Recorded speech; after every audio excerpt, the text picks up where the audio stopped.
on research papers, delivered countless webinars, and trains so many others on visualization and data ethics. So with that, please welcome Bridget. So this one's going to go here. This one, if you want to move her back. Got it. Thank you all so much. I am so pleased and honored to moderate this panel discussion, and I think you folks are in for a treat. Now, I know we are doing this before lunch, and so Jose has kindly brought an invigorating exercise for everybody. So you are getting tools passed out. He will explain.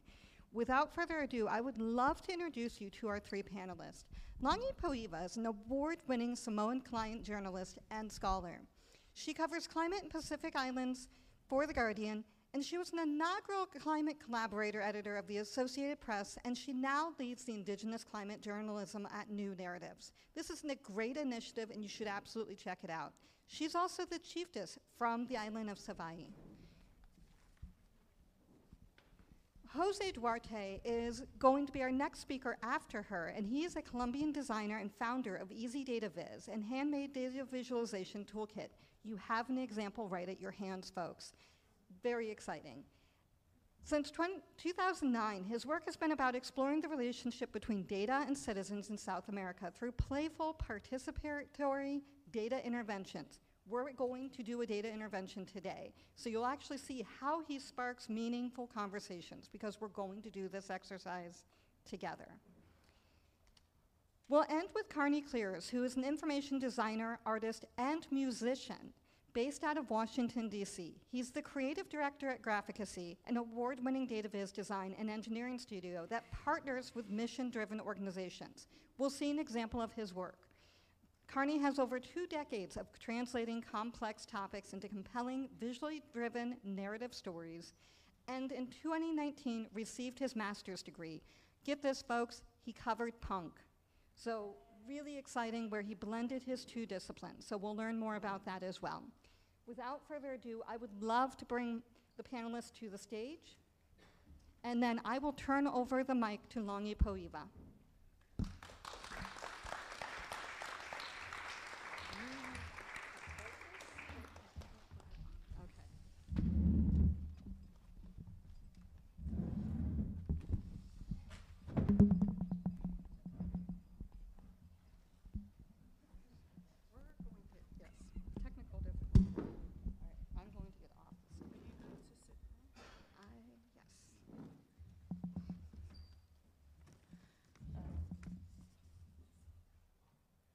Talofa, good morning. Ooh, someone said that with perfect pronunciation. Can I hear you say it again? That's what's up. Mic drop. Well, as I was introduced by our very charming moderator, I'm Langi Poiva Sherelle Jackson. I'm from the island of Savaii in Samoa. I am somewhat nervous to be here, for I know nothing about modern day coding or programming, but I can tell you a little something about data visualization from an indigenous perspective. I descend from chiefs and tribal leaders of Polynesia, specifically Samoa in the South Pacific. If you've heard of The Rock, have you heard of, can you raise your hand if you've heard of The Rock? Yep, that's a very poor example of my ancestors. I do not claim that man. But nonetheless, Americans know him, and that's the closest I can come to you knowing what my ancestors look like. So there you go. Data visualization for you. So I have the pleasure today of presenting a very nuanced topic and a very nuanced expertise. So thank you so much for bearing with me, and I do warn you, please do not fall asleep as I go through this. So Indigenous climate journalism. I am an Indigenous climate journalist from Polynesia in the South Pacific, and today I will speak to you about something so different to what you know as experts in data in the US and globally, and that's centering Pacific Island Indigenous knowledge in storytelling, or in telling the story of the climate crisis. How do we center Indigenous knowledge systems? But first, see, that's a picture of me last year when I received a title from my tribe or from my village, and I was so honored. And that's a traditional wear. you cannot just wear that headpiece casually without visualizing the pain in your neck and in your back. So Indigenous, just as a quick introduction, Indigenous climate journalism integrates Indigenous and elder knowledge in the climate story by leaning into cultural protocol, local languages, and community customs to truly reflect impacts, solutions, and resilience of a village, a tribe, or an Indigenous community. Now, I do have a limited time, so if it sounds rushed, I'll rely on the discussion part so that we can understand more. So this is just a quick introduction into what data visualization is from a traditional or Indigenous knowledge perspective. So when it comes to climate or environmental issues, Indigenous knowledge is centered as this. It's oral, ecological, spiritual, and cultural knowledge passed through generations, often rooted in place-based experiences. Some of this context includes environmental stewardship, community resilience, cultural preservation, and climate adaptation. The format is not like my learned colleague from the New York Times, beautiful graphics. It's very different. It's oral histories, it's rituals, it's seasonal calendars, it's stories, ceremonies, genealogies, and place names. Essentially, it's qualitative, experiential, and context-specific data sources. In my work as a journalist, I lean into this because it tells a story that often is not told. It often is not told by the Western journalist who does not speak my language. It often is not told by the parachute journalist who doesn't understand how to sit in a traditional hut and speak to the chiefs who know something about the way that the water moves in and out of their village because of what they've observed for many, many generations. And the ownership and the ethical use of this, of Indigenous knowledge, that requires about, I would say like a 6-day conference specifically, but so I won't delve into it, but I would urge you to learn about the collective ancestral and cultural and spiritual ownership of Indigenous knowledge and the responsibility of users and those who navigate those spaces in ethically using that information. So I'm now going to move into 2 examples of data visualization from an Indigenous knowledge system perspective. Ta-da! Welcome. It's not a map, but it's a beautiful map. Interestingly enough, when I went on Google Images to find a high-res image, one of the first images was actually my own brother's behind looking like this. I do respect him enough not to actually use his photo, but this is another photographer. So this is called Datatau, or the malofie. The malofie is the male tattoo, and it is only done on males in Samoa or Polynesia. There's other similar ones in Tonga and in Maori cultures and other Indigenous Polynesian cultures. This is for the men. I can tell you exactly which district he's from, which island he's from, based on the patterns of his tattoo. I can tell you which master tattooist did his tattoo, and about what year it was that it happened. This, to me, is the rawest form of Indigenous data visualization. If I see Polynesian tattoos around the US on people who don't understand what those tattoos or motifs are, I can tell you which motifs belong to which island in Polynesia and which culture, just based on either just like a dash, and it's such a beautiful visualization of historical and ancestral knowledge and spiritual knowledge. Now, women also have the same tattoo. It's a rite of passage. You receive this as almost like a mark for you to then earn your badge to become a chief. So women also have it. I have one of those. So I'm going to let you see.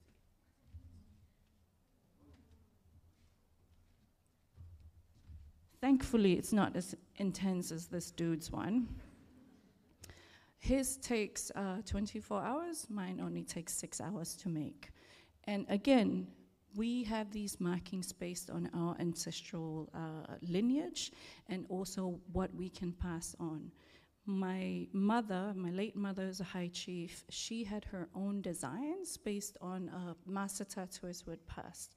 When she passed away, one of my nieces took on that design. So the knowledge continues throughout our lineage. This is another example of data visualization in the Pacific Islands. And this is a Marshallese stick chart. And so it represents oceanographic data. So in the Marshall Islands, navigators use the stick charts to map ocean swell patterns, wave reflections, and island locations. It contains environmental data long before satellites existed. And this is based on the knowledge of fishermen, of sailors, and of those who navigate the oceans around the atoll islands and share it among themselves. I know I'm running out of time, so I'm going to speed through. Now, the reason why I am presenting today at a data conference where I have no business being in is because I saw that there is this desire for data experts and people who have knowledge that is so far removed from indigenous communities to perhaps find a way to collaborate, perhaps find a way to work together, to recognize that there were indigenous data visualization systems way before y'all came up with this computerized situation. So, my recommendations would be in terms of collaborations, decipher, assist in the deciphering, interpretation, and accepting of indigenous knowledge and traditional storytelling practices as data sources. What I'm always dismayed about in my work as a journalist, I've reported for CNN, BBC, AP, Wall Street Journal, and so forth, is that when I quote the words of an indigenous leader, it does not hold as much weight as a scientist, as a climate scientist. But the indigenous leader has survived, sea level rise on his shores, has built the huts to be resilient, has metrics of understanding nature that the climate scientist needs about 10 years to decipher. So that is the motivation behind why I would recommend that you use your expertise to partner with media organizations, with indigenous journalists, with indigenous leaders to really look into how data can be visualized from an indigenous perspective. So you can contact me using this, and thank you so much for your time.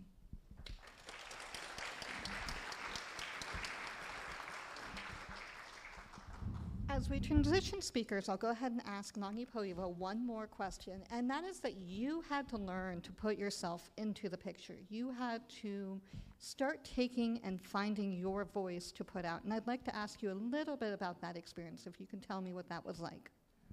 Sure, thank you.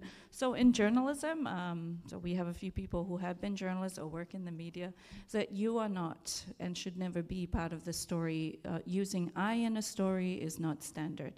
However, when you live on a small island, you are part of that story. When a cyclone hits, it hits you and your community. So I've found in telling the climate story that I've had no choice but also to center my experience in it, but to a certain degree and with parameters so that it doesn't compromise the story. Thanks for the question.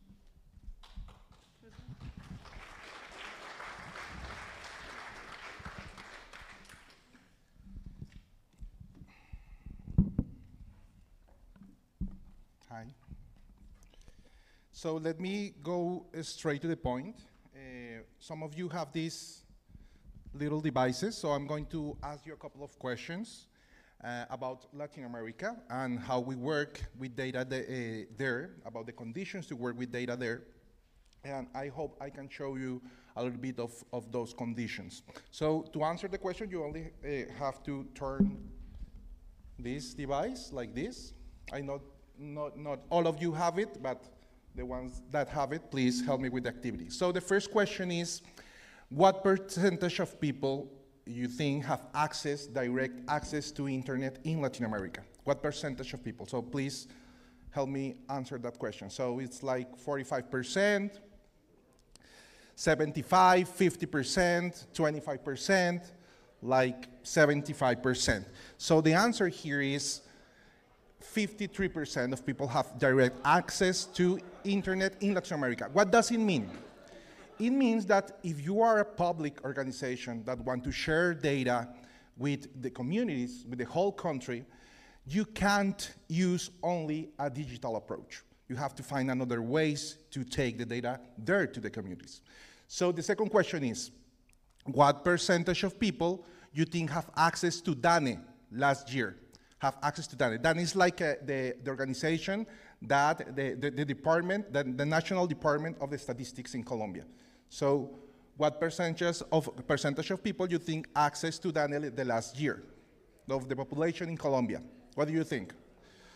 Maybe by 25, 30%, 20%, 5%, well, 5%, okay. It is 28% of the population. What does it mean? It means that it's not enough that you have access to internet if you are not interested to go to see the data, or if you don't know where the data is.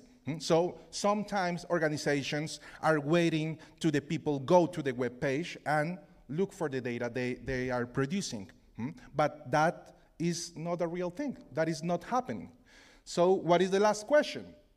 What percentage of people you think understand the meaning of inflation, the concept of inflation? This is a survey that was made by an organization in Colombia, in some countries, Colombia, Peru, Mexico, and Ecuador. Do you know what inflation is? Maybe even you didn't know what inflation is. So what percentage of people you think in these three countries know what inflation is? 5%, 15%, 100%, okay. It's 29% of people.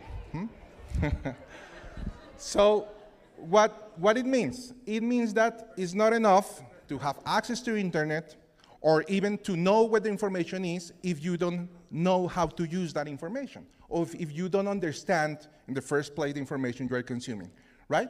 So these are the three conditions that we have to consider to work with data, communicating data in Latin America. So let me show you an example of what it means in a project. So this is a project that we did a couple of years ago with a company in Belgium that is called Telram. That project was made also in Belgium, France, Spain, Colombia, Peru, and Mexico. That are the countries where Telram has presence. These are devices that they give to the people in the neighbors, for example, in Madrid. So the neighbors can put the device in front of their, in the windows in front of the street. So the the device collect all kind of data about mobility in the street in front of the house or the apartment. For example, how many cars, how many trucks, how many pedestrians, bicycles. Each hour, they had also noise sensors, and they collect all that kind of mobility information. And it's a very local information.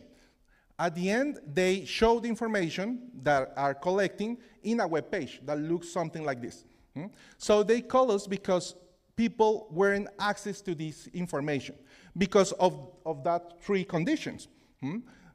First of all, a big digital gap, because in the neighbors where they were working, the ages were something like people in their 20s, but also people in their 70s or 80s, because they own the apartments there. So they usually don't consume information through the digital way. Invisible data, because they don't know where the data is.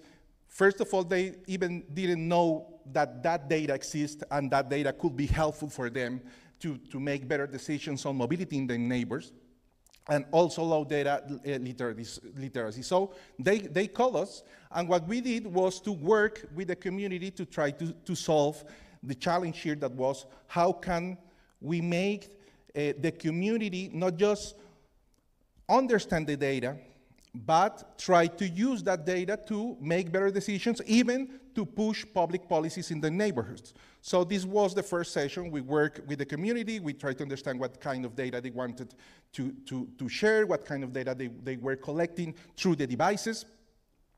And then we start to work with them with ideas. So we design a process of ideation with the community, inspired, for example, in our own experiences in data, in this database. This, for example, it was one part of the inspiration in that process. This is a kit we designed in 2009, the handmade visualization toolkit that was like a toolkit to do visualization. Everyone can do a simple visualization. So this was part of the inspiration. Also, part of the inspiration was try to bring back the experience we had doing workshops with communities, sharing different approaches with data with different communities around the world. We have done now almost 200 workshops all around the world in different cities. And also, we bring to the table our experience doing interventions, data interventions in public space, like this one or this one. We have done thousands of interventions all around the world using complex topics, complex data to start conversations about that data with the people. So this was the second part of the process. We start to ideate what kind of stuff we can do with that references. And so these are the part of the design. What we decided to do was a kit, a visualization kit to give to the community so they can use the kit to share the data with others in their neighbors. And finally, the kit looked like this. It's a simple box with lots of materials inside that you can use not only to represent some data, but to maybe ask some questions. So the final goal was to trigger conversations with the community very locally in the parks, in the streets. And here you have this was the person that were collecting the information, and they are in the final workshop trying to create their own graphics. These are some of the results, and here you have some of the interventions that they do with the kit in the street. This is in Barcelona and in Madrid. This is in Belgium. So, and at the end, they share with each other the results of the intervention. So the thing here, I think the key point here is that in this process, the process wasn't just about involve the community in the two parts that usually we involve the community. That is in the first part, that is trying to understand them as an audience, and maybe later trying to validate the things that we, the designers, are doing. Here, the process was a little bit different because it wasn't even to work with the community, but it was to work through the community. So it was important to identify how can the community get involved very actively in the design process, not just in understanding or validation, but also in ideation, prototyping, and at the end, they use the tool to even go out and communicate the data they were collecting. So I think it solves the fourth point that is usually is lack of inclusion. People don't feel part of information that someone like us are showing them. So it was important to make them part of the process of communicating the data. But for example, for the digital gap, our approach was analog in this case. In the case of invisible data, the way we used to get data visible was not to wait that people visit that website, but take the data where the people are. That in this case was the streets of those cities.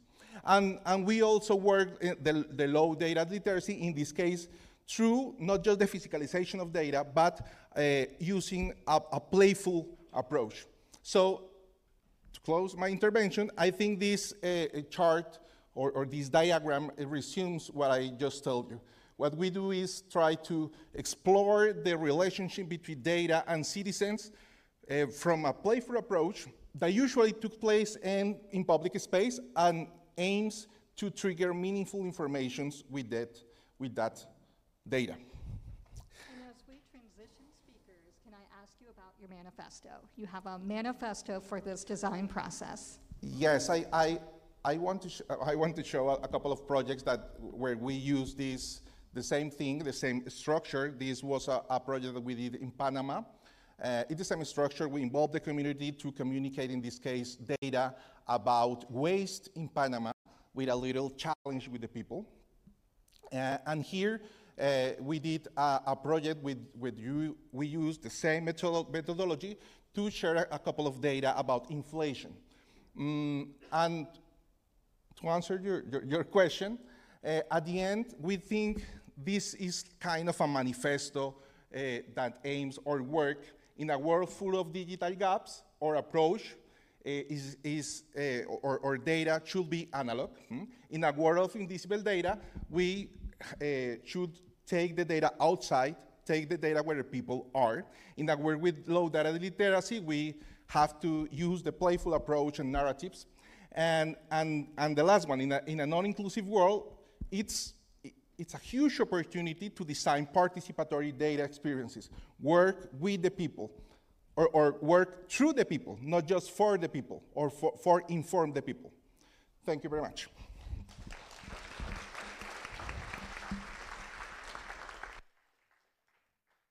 And we'll bring on our last speaker.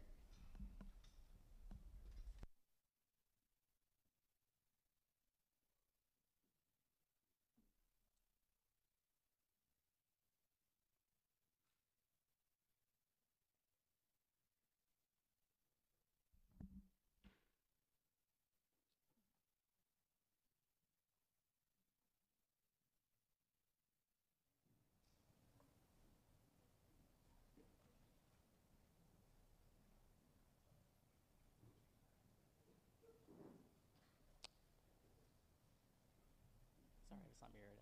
I can see what's going on this. Okay. All right. As long as the clicker will advance from there. Yes, it will. Great. You have the keyboard? I'll just use the keyboard. Okay. No worries. Morning, everyone. These were great talks to follow. This is going to be a very different topic here. So I work at an agency and do client services work where I'm doing design work and we're building things on behalf of clients. And there can be a lot of co-designing involved in that as well. So I wanted to share a recent data art project that my agency, Graphicacy, designed and built.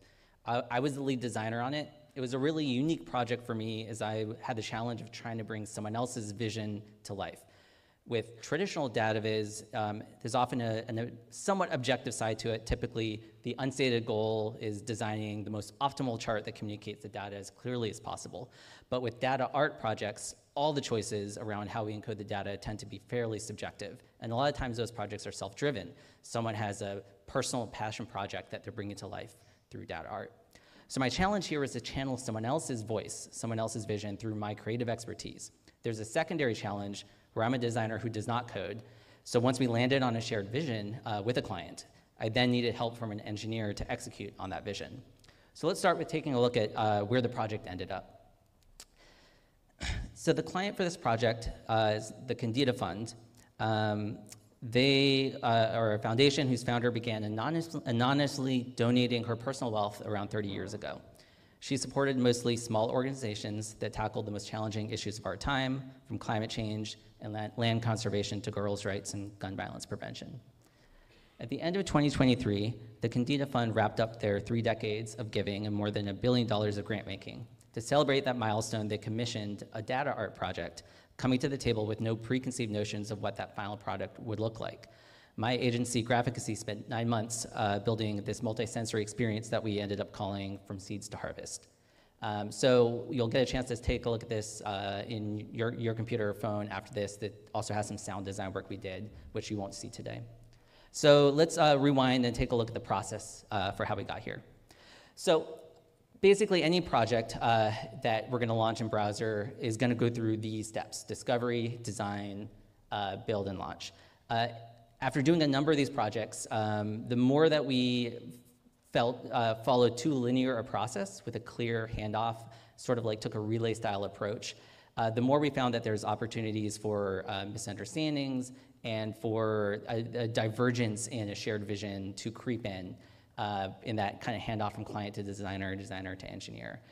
We've kept trying to find ways to reinvent this process to treat it more collaboratively and invite the client into the process at each stage. For me as a designer to bring the engineer into the process as well. So we're all collaborating through discovery, design, build, and through the launch of the tool or the experience, whatever it might be. So whenever I'm running a discovery session for a new client, so that was the case with this project. We'd never worked with the Candida Fund before. So we're partly feeling each other out and trying to build a relationship, build a rapport. In these first meetings, we're using a whiteboarding space. So this is going to be virtual meetings. And I bring some content to the table. I'm doing a lot of my own research ahead of time as to who the client is. Usually they're sharing early snapshots of the data, which I'm exploring and doing some chart making.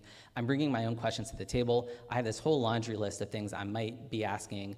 I don't always ask all these questions in that first meeting, but I at least have them ready to go. But as much as possible, I'm trying to leave space for the client to share in their own words what they're looking for, what their vision is for this project.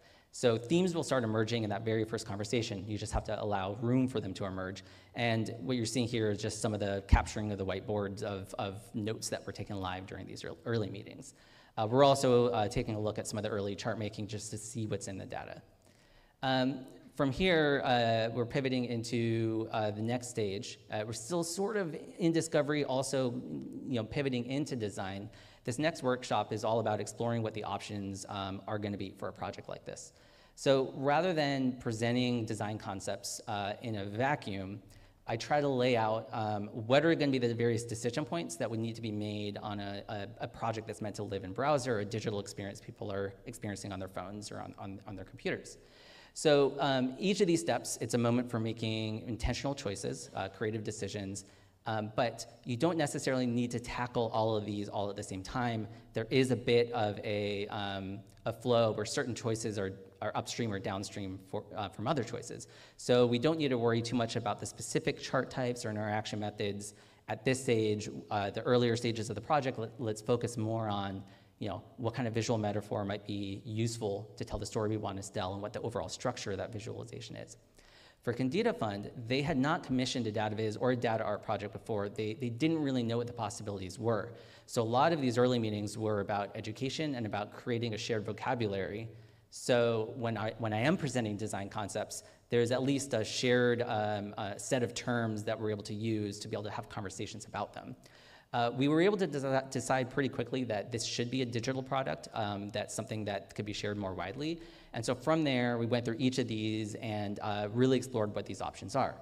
So again, some of this was educational, where I'm introducing the structure of visualizations, how they work, the various chart types, what they're good at, what they're not good at, how data encodes to geometries. Some of this was needed as sort of a foundation of a shared language. We're also introducing how visual metaphors could be brought into these kinds of projects. And for this project in particular, we thought nature metaphors were going to be a really fruitful starting point to explore. We'll come back to how exactly these are used when we get in a minute. So from here, this is probably the first step where we do need a little bit of space and time for me as a designer and my team to do some sketching, some ideation, to explore on our own, and then come back to the table with our client, with the Candida Fund, to present what we think are some initial visions for the project. At this point, we've been building some trust, we've been building a bit of a rapport with them, and as I said, we built this foundation of a shared vocabulary. So I was able to present some concepts with very little sketching and very little invested time into building out a prototype, and purely with words was able to convey a vision and a picture for us to have a really robust conversation about the concepts. So concept one we presented, we called Spending Down the Wealth Pool. Whenever possible, I like to come up with pithy short titles for concepts rather than calling them concept one, concept two, concept three. It makes it easier to refer back to it and to talk about which of the concepts was really exciting. So this one focuses on this idea that the Candida Fund was spending down their foundations. They were fully dispersing out this $1 billion, and they were closing up shop, but they viewed that as a positive thing, that's more foundations should follow their model, and they were trying to kind of communicate that more widely to this world of philanthropy. So a visual metaphor we might lean into for this story is streams and rivers paired with some sort of a Sankey diagram. You can imagine something that might be a big horizontal scrolling digital piece, and as you're scrolling from left to right in the browser, you might start with a big pool that is that original $1 billion, and as those funds are being spent down, they distribute into these streams and tributaries. So this conveys an idea and feelings of selflessness or generosity. The next concept we presented was from Seeds to Harvest, and that focuses on the longevity of relationships with individual grantees. Some of these grantees, some of these small organizations, they've supported for 20 or 30 years, and it downplays the monetary amount or the spend out concept. That would have a visual metaphor of plants or flowers. Possibly we could have a radial diagram and maybe something where you might click to expand an individual grantee's data to see individual years of disbursement, and that conveys an idea of growth or nurture. The third concept we called a constellation of giving, and that story would focus on thematic similarities between the grantees. We'd have a visual metaphor of galaxies or stars, and it would be a network diagram where you could, fly through and pan and zoom around this space and then click to expand to see these relationships between grantees. Conveys an idea of breadth, depth, interconnectedness. So of these concepts, the one that excited the most interest from Candida Fund was from Seeds to Harvest, but all three of these were viable projects that could have been brought into reality. Once we had a direction, we're going into the design phase. Even here, we're trying to find more opportunities to bring our client, the Candida Fund, into the process, even though my hands are the ones doing this work. Whenever we're presenting, doing a meeting to kind of show status along the way, how things are shaping up, I'm always trying to show my work. So it's sort of like your third grade homework, right? You don't just show the final answer, you show how you arrived at that answer. So we're exploring things like the visual encoding of how these plant forms are going to be constructed. I was pushing them for this third direction of alternating leaves going up the plant form. And then in order to show how that could work, we're doing some wireframing, and because this is going to be an interactive project, I want to show how the user is supposed to interact with it. So it's this kind of low-fidelity animatic of just, it's as the user is scrolling through this piece, you see this plant's growing. I'm introducing that the time is going to be this y-axis, but it's a reverse timeline, so the most recent years of giving is the bottommost moments. Once we got a thumbs up that direction is working and they like it, we're continue design explorations, figuring out how we're using color, how we might introduce different leaf shapes to encode thematic areas, figuring out how to handle edge cases in the data, like what if there's gaps in years of disbursements, or what happens if a grantee changes categories. We have a way of handling that. We're talking about the graphic fidelity we want to bring into the project. And then all that comes together into a high fidelity design pass. Similarly, we need to show this in motion. We need to show how a user would interact with it. At this point, we haven't invested time in code yet, so it's all still quite malleable, but we're showing this sort of high fidelity animatic of what the scrolling experience would be. So we're pivoting from here into the dev phase. This could be a whole talk unto itself, but I wanted to keep this in here partly because the engineer who worked on this project, Curran, is in the back of the room. If you could raise your hand. Yep, that's Curran.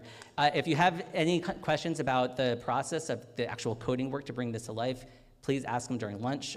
There's a lot to share about here. But the important thing to note is the design phase is not the end of the design decisions. A lot of things that we thought might work in our design software don't necessarily work once we're actually constructing these with code. There's a lot of experiments, a lot of failed experiments before we got to something that started to feel right. We realized we needed to introduce an element of randomness for this to really feel like a naturalistic scene. We're also dealing with how much density we could actually have on screen for this to be perceptible, and we realized that if all the data, which is about 1,000 grantees, were on screen, it was too dense to be readable. So we actually only displayed about 300 grantees at a time. We're sacrificing some of the data accuracy for data legibility. But during the last stage of the project where you can click on a category to see all the grantees that tagged a category, you see all of the grantees for that. So all the data is still accessible in the tool. And while we're trying to dial in the thickness of the leaves, the thickness of the stems, all of those are parameters for these micro design, all of these are levers for micro design decisions. So Curran put together these micro tools for me to use. It's just a quick link he shared in browser for me to kind of drag these sliders and dial in these various settings until I got that density that felt right, looked right, and didn't obscure other platforms too much. And we were able to dial these in for mobile, dial these in for desktop, and quickly kind of lock in our final settings for this scene. So please explore this on your own. There's a lot more here. There's sound design too, at which you'll be able to play on your laptop, and you can check out more work that Graphicacy has done. And I think I'm probably at time. So as we transition speakers, I want to ask you about scoping this project. So when others in the room think about how in the world do I even begin to think about doing this for myself, how do you scope this? Yeah, I'm not sure if that came through on the mic, but is this working? Check. Yep. Okay. Yes. So the question was on scoping, how you scope a project like this when it's so speculative at the start. So for this one, we basically split it into two phases. Phase one was everything up until you saw the concept presentation moment. That was a discovery and light design sketching engagement, and had a contract for that. And we had no guarantee that they were actually going to pick a direction and hire us to then have the second phase.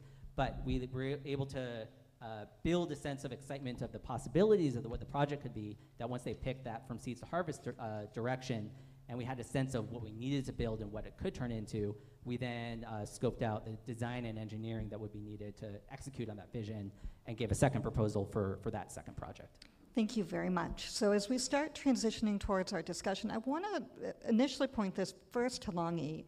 You had mentioned multiple ways of knowing, and I want to dig into a little bit about how you approach that process and how you treat that information.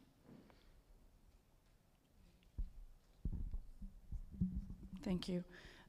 So as a journalist, you have to be, there's news gathering processes that we observe. And when you go into communities where you are using local languages, so when I go into a village to report on a story on, say, the impacts of climate change on fishing practices on a coastal village, the way that I approach the fisherman is dependent on the context or the cultural standing that he has in the village. So multiple ways of knowing, as you say, is having a nuanced understanding of how they can relay the information to you, and then interpreting that information does, it makes a big difference in the story. So just a few months ago, I was in Samoa and I was reporting, and I was talking to this fisherman. He was a spear fisherman. He would swim out to the deep, and then he would dive. And when I asked him, how far are you swimming and how deep are you diving? His answer was this in Samoan. Okay, au, maululola iale. So he goes, I swim, and I swim. And then I dive, right? There is no logical way of translating that in any language where you can measure the depth or the distance.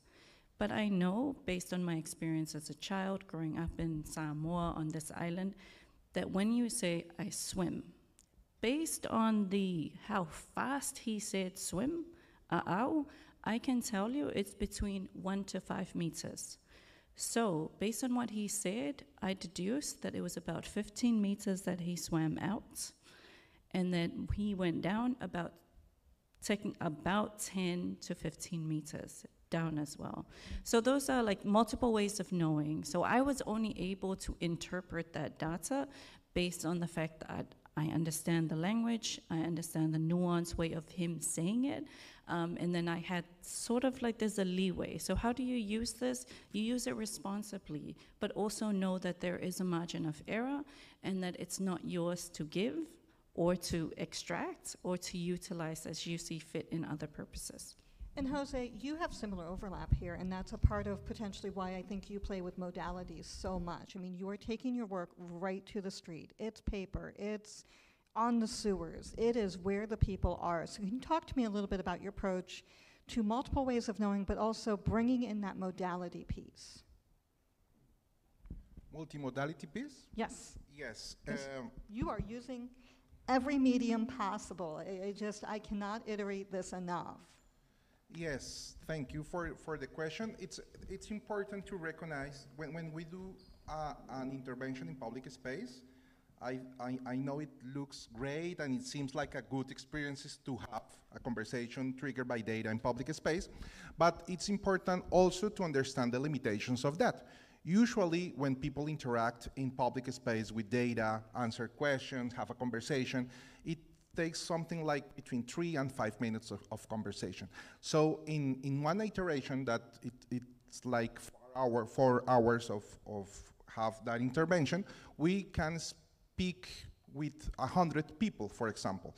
So it's important to be multimodal, not just with the physicalization of the data, but with the communication. So we have to design a communication strategy that involves also a digital approach.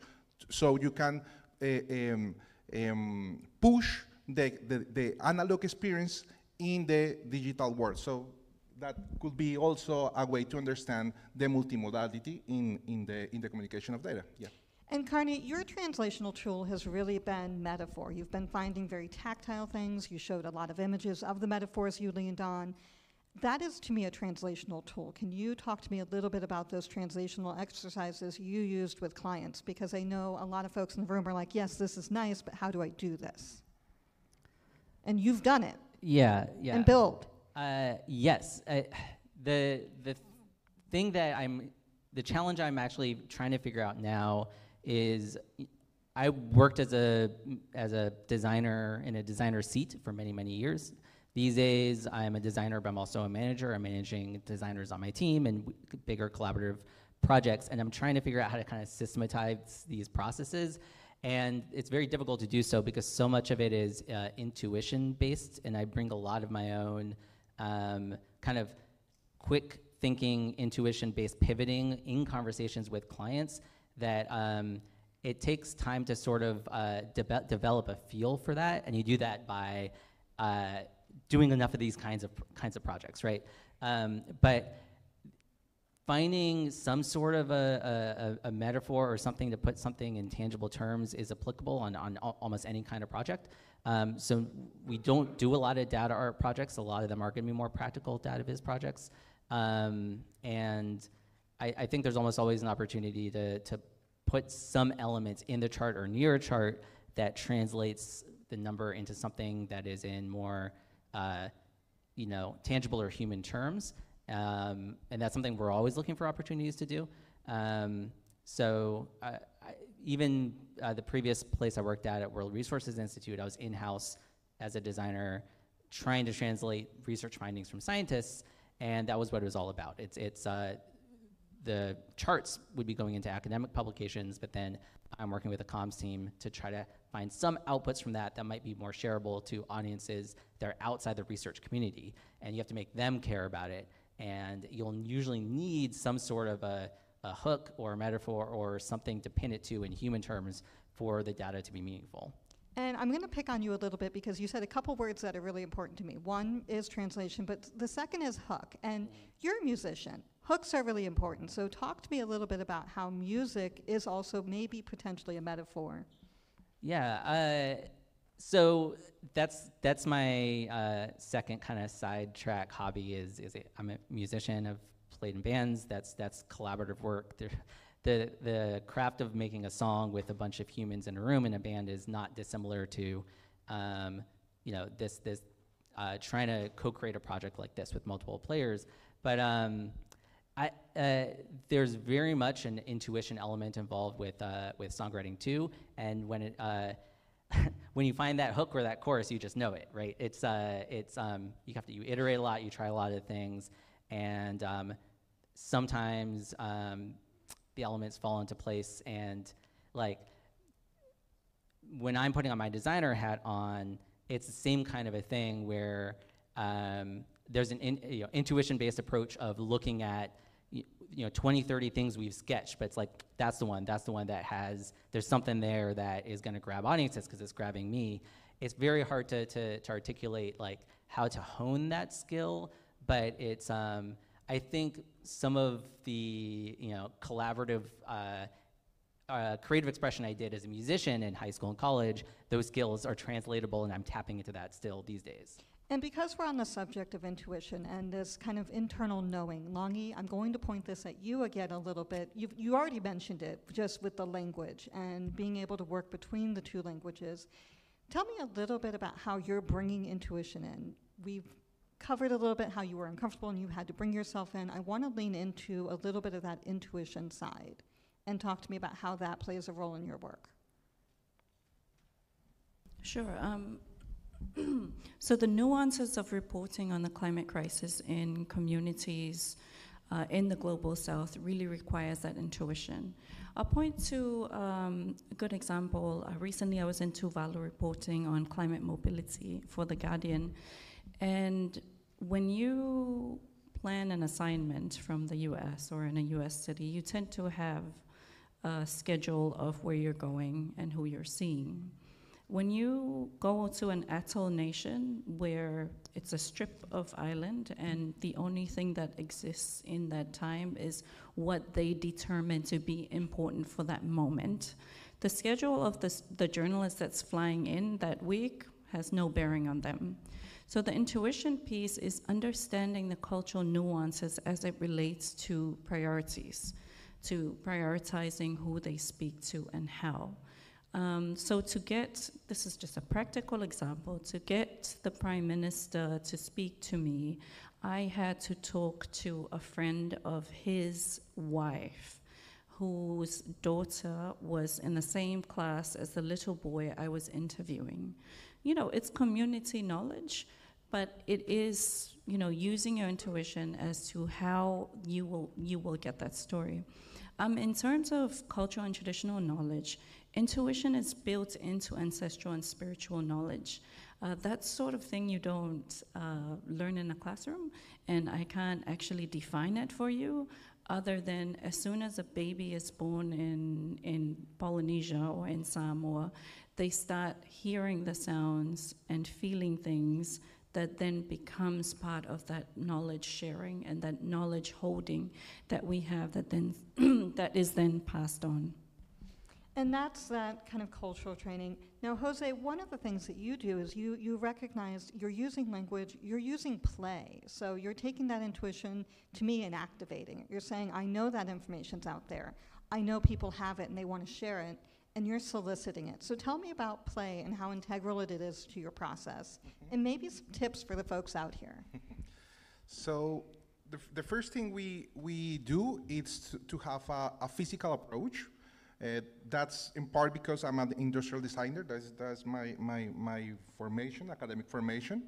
Then I have a master's degree in communication. So in between of them, it's like, how can I use forms and physical forms to communicate information? So that it's the output. But very quickly, first of all, we don't do analog visualization because I know it's hype right now, the physical visualization, but in our case, it's more like because it's practical. It's a good way to take information to the people. But between the people and information and data, there is a huge gap and a huge barrier in the middle that is boring. People tend to associate data to something complex and boring, and that's the place where a playful approach can bright. So we have discovered that to design not just conversations, but little place to introduce the data to the people is a good way to engage people to understand better the data. The example I showed you about the data about waste in Panama, it's a good example because it was a really short challenge where we ask in public space to people, for example, what percentage of waste you think goes to the ocean. So the people answer, and it doesn't matter the answer of the people. but the important part was to introduce a most complex topic about that. The promise we had to the people was if your answer is right, we give you a fruit, a watermelon or a banana. So that was the incentive. But at the end, well, the important part from the design point of view was to design an experiences that was very, very simple at the beginning, like a game, to introduce a most complex issue. That was how can we handle as a community the waste in our neighbors, something like that. Perfect. And one thing I also want to call out with you is the use of the word intervention, and that is you are going in with a very clear goal in mind. Can you very, very briefly just tell me a little bit about particularly that framing, the idea of intervention? It's a very good question, because when we work not for the people, but with the people, maybe the word intervention, it's a little bit trouble like that, because intervention is like, I here go and intervene, colonize in somehow that space, and that's not the best way to see that word. What kind of things we do? Before we do an intervention in public space, we go to the space. For example, we go to the neighbor. We try to understand where the information, the data circulate. In Colombia, for example, a good place to if you want to do public communication and communicate data publicly, in Colombia, in some cities, you have to go to the stores, because the people that work in the stores knows all the lives of the people that live in that neighbor. So that person knows, for example, who gets married, or who lost his or her job. And so we try to involve the community also in the intervention. So part of the intervention is to involve the people that we consider are important in the communication of the data. Now, Carney, I'll point one quick question to you. How has this entire process changed your paradigm for working with future clients? Yeah, so we have a lot of projects that are actually active right now, which we're in like a 6 to 9 month time horizon and just getting going on the discovery phase. So as much as possible, I'm trying to leave room for ideas to emerge either from us or from the client, any of the participants involved, when we're still in this kind of whiteboarding ideation phase. I try to not to let the project get too locked into a specific direction when we're quite early on. I want there to be enough malleability in how we're presenting the designs that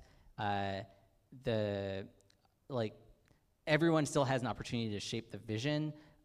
Like there's always a point of no return when you're investing a lot of human hours in client services work, because we have to hit a deadline with a set budget. And so once we have a certain amount of invested engineering hours, we can only pivot so much after that point.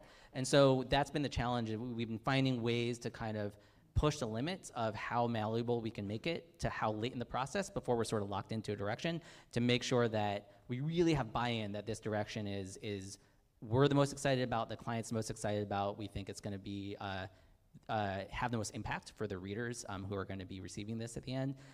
So yeah, it's keeping things quite malleable later in the process, and we're finding ways to do that all the time. And I'll pick on you one more time just a little bit. What language are you using to ensure you're getting this malleability? It's that scripting question. Yeah. Well, it's partly like how I do a lot of priming and sharing I do a lot of priming of what you're about to see when I'm presenting to clients. I rarely just show, here are the designs, right? I'm talking a lot about the journey my team took to get to those designs, what we explored, what worked, what didn't work. I'm not totally sure what language-wise that would be, but it's more so, just a lot of sharing of my thought process. So it's I guess the way I would consider it is, despite someone spending a decent amount of money hiring the expertise of an agency like the place I work at, when they do that and bring us into the process, we're trying to demystify the process. So it's not so much to take us off our pedestals as experts, but basically kind of like lift them up so they're on an equal playing field in terms of being conversant in everything we're about to do together. So it's really, that's what, yeah, I think a lot of that priming of what you're about to see, it's just about demystifying the process so they can be participants. And Longy, I want to pull you in on a little bit of this because you are educating, you're part of Datathons, and you're really bringing folks' attention to Pacific Islands and kind of how to approach this data. Can you give us maybe some parting words of advice on how to approach this data? Because you're training the future, and I want you to really think about that. So when you train the future. Right. I think some parting words here is that data is not, the availability of data or data is not the same in all regions or in all countries. As a journalist reporting in the Pacific Islands and about Pacific Islands, there's very limited data that we have in terms of environmental data or socioeconomic or social data. So I think having an empathy and an understanding that there are limitations to data in the global south especially, that then limits the ability of policymakers, of media workers, of decision makers to truly visualize data or change in society. That's something that everyone needs to understand, that we just don't have the luxury of access to historical data, to accurate data, programming language, or expertise, which is why interpreting indigenous knowledge and local knowledge with the work, some of the work that you're doing is so important. So I can't recommend that enough for the experts in the room. I really want to thank this panel for everything that they've shared. Definitely connect with them. They've got so much more work out there, it would be a mistake to miss. Thank you so much, all of you.